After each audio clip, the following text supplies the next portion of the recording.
clicking on this video. Don't forget to subscribe if you haven't already. And yeah, in this video I'm going to be just sketching and a montage of me cleaning and setting up my desk.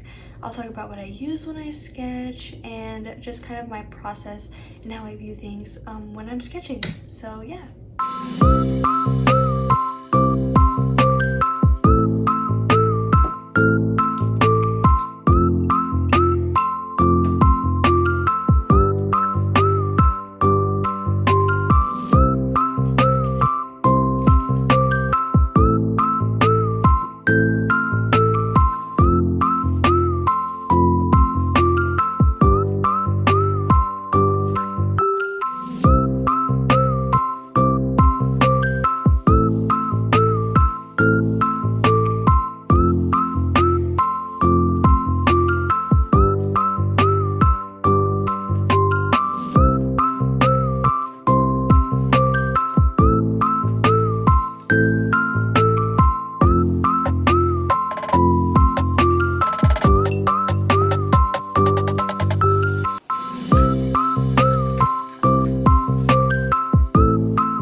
I was almost ready to completely sit down until I realized that my drink is empty. I have to go refill it.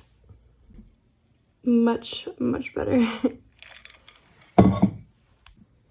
Alrighty. Okay, so time to start drawing on a big open spread. Okay, so first I want to talk about like what I use.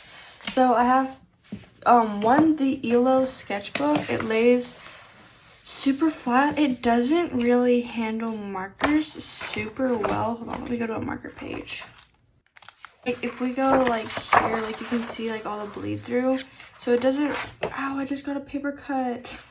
Oh my god. But I still really like the way the markers lay onto the paper. Colored pencils are absolutely fantastic on this paper. Like look at how pretty that is. But yeah. It is what it is though. So that's what kind of sketchbook I'm using. And then I have ELO markers, which are, they have a chisel tip side, and they also have a brush pen side. And I don't really remember how expensive these were. I want to say that it was like maybe like $40. That sounds about right. So that's how much those markers were. I love them. They're the only alcohol marker brush pens that I own. I'm just using this plain old pencil with a kneaded eraser, which I actually, first time using this one. I've used them before. It's just been a really long time. A regular eraser, because I don't know if I'm going to love this kneaded eraser. And then I have like some little doodle pens. Like I've got like a bunch of highlights. I have a few different colors that I like. I wanted to find green, and this is the closest I could find, which is yellow, but or whatever. And then I have a little pink jelly roll pen, which I kind of just always keep on my desk. I don't know if I'm actually going to use it or not. And if I do, it would probably be something, a little cute sketch. Or like a little bit of line art or blush on something. So with all of that out of the way, alrighty, let's go ahead and get started. So whenever I like sketch and stuff, I always like, for a warm-up sketch, I always like to do like something in my comfort zone, which is normally just like an OC or like a random girl, you know what I mean? I have the very average comfort zone. So I'm just gonna like let my hand go and just like create some art real quick. You know what I mean? Get your first idea out of the way. I don't know what I heard, but I heard somewhere that like your first idea is normally your best. And then I looked it up and the entire internet was like, your first idea is never your best idea. which I just kind of wish I found where like it said like your first idea is normally your best, because I feel like in a lot of situations I always end up going with my first decision. You know what I mean? Like maybe it's your first decision, but like I feel like creatively, like oftentimes your first idea is sometimes your best. Like it's good to milk it and see what you can come up with, but like I mean, like I feel like it can only get you so far sometimes, you know?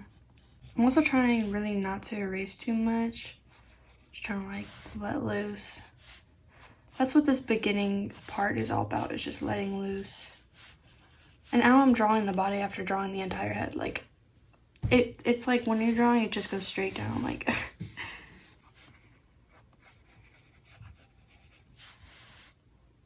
is that like a weird arm pose? I feel like that's kind of weird. I'm gonna erase that mouth and I'm gonna draw like with more of a, and I'm also gonna erase the eyes because I feel like I can draw better eyes than that.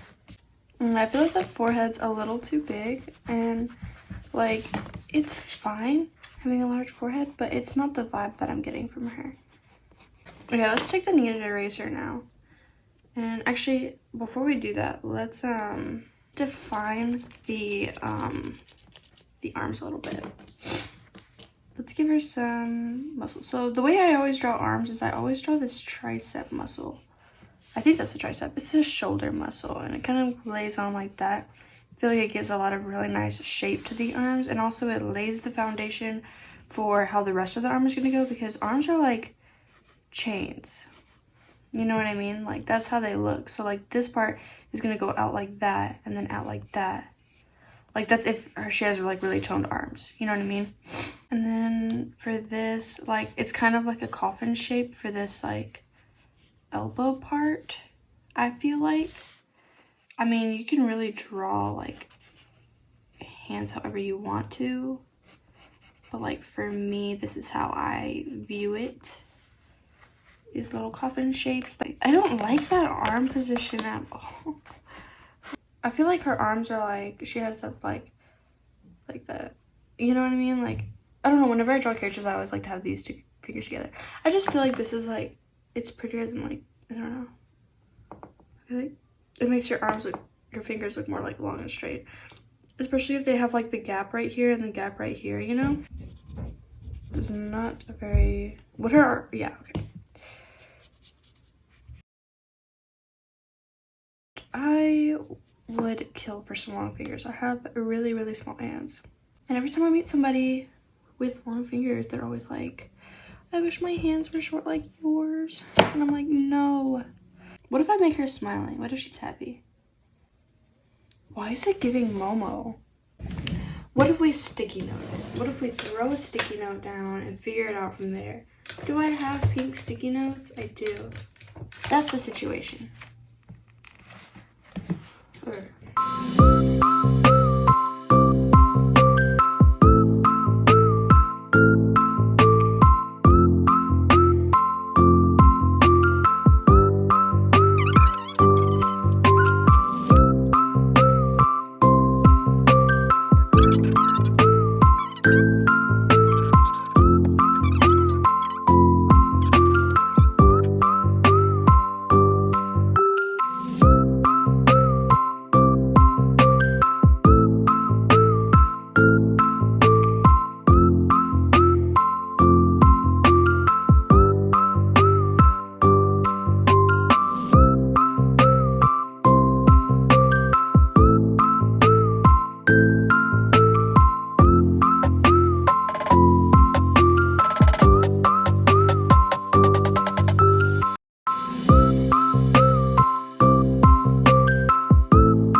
You know what we're gonna draw now?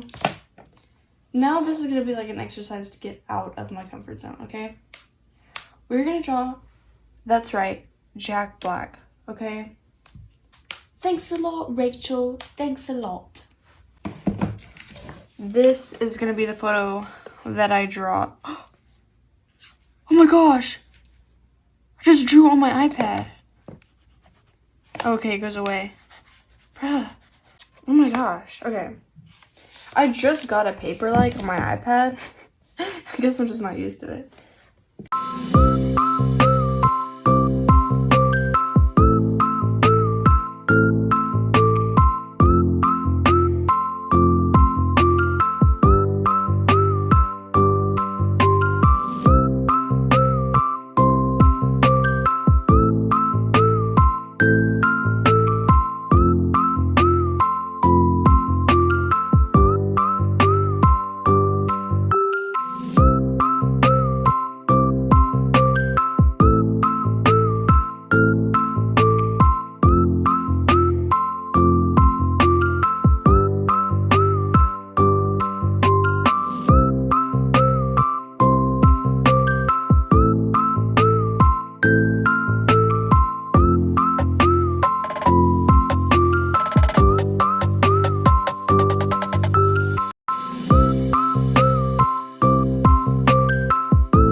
So, time to use this thing.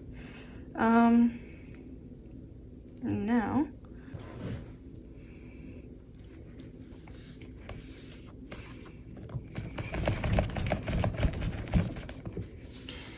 This is so aggressive.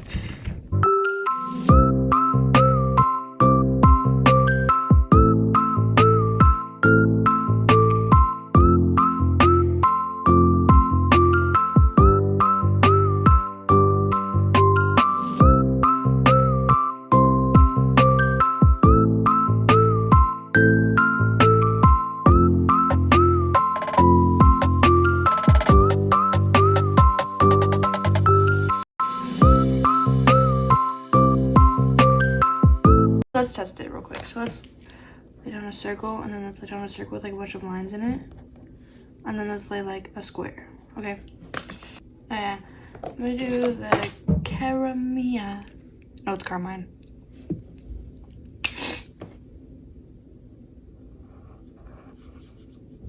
Ooh, that does not look good. Oh. Actually, it's not that noticeable. I don't think so.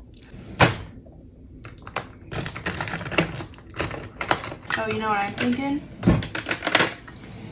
Thinking about using one of these bad boys. Alright, let's see how these react. Oh, it's blue. But it lays down like, it is fun to use. Ooh, this one's worse.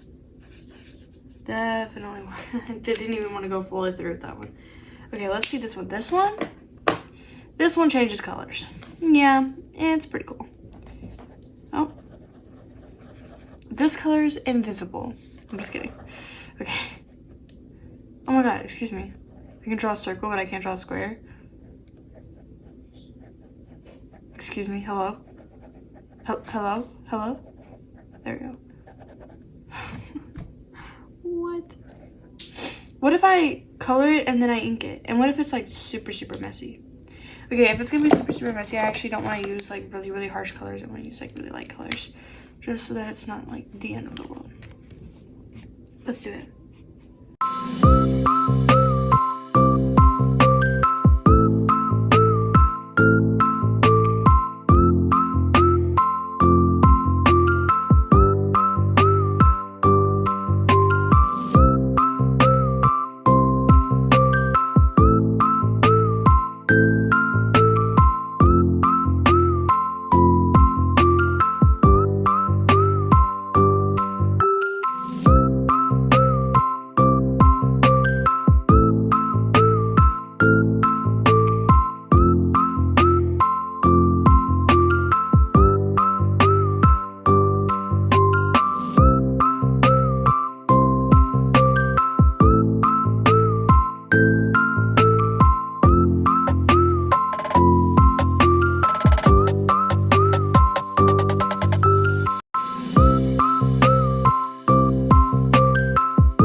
must still stay.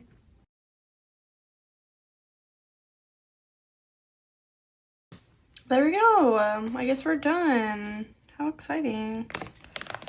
That's my Jack Black drawing. Yippee!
Thank you so much for watching towards the end of this video, and I hope you have a really good rest of your week. Don't forget to follow me on Instagram. I'm pointing at my Instagram, I think. And yeah, have a really good day.